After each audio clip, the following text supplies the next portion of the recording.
don't be scared to raise the price. Okay. First, first reactions would be, this kind of looks too generic to me and too, uh, yeah, I guess so.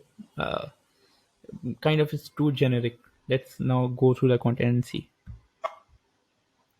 Yes. And I do everything, literally everything. Of course. Any advice?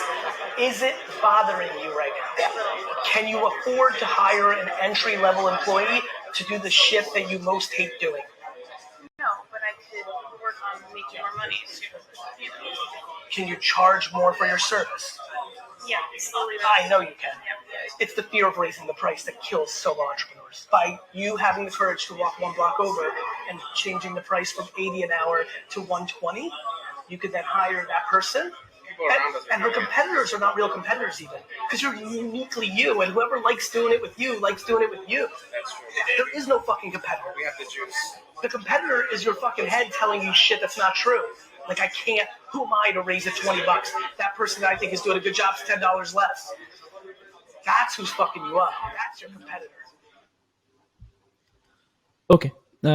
So you might have seen I have already watched some of these videos, but I did it before I had to figure out all this shit, and I've kind of already forgotten what I had thought roughly in my head. So yeah, as I said in the beginning, it looked kind of too generic, and my hunch, if I may call it that, was right.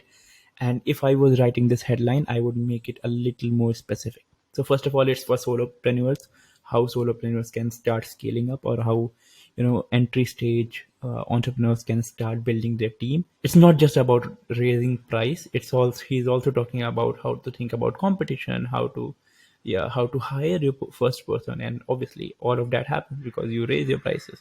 So while this headline still works, I would go for something like how solopreneurs can scale their business, right? Something like that.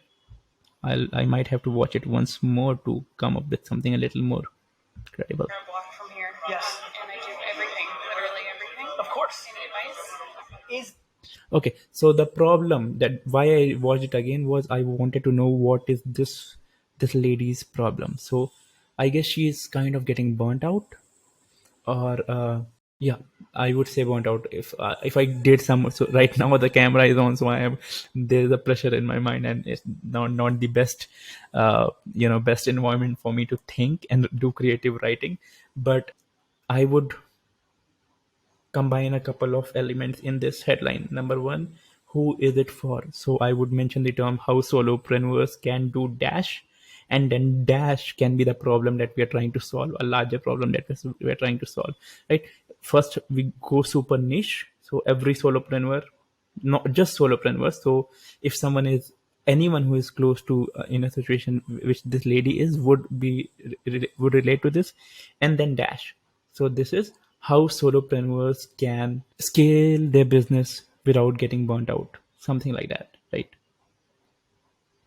Or as simply as how solopreneurs can raise their price, just that. Because if someone has 50% company, they would have processes on how to raise their prices. But this is an issue related to solopreneurs, so I would mention that, and my headline would be how solopreneurs can how to raise your price as a solopreneur, something like that.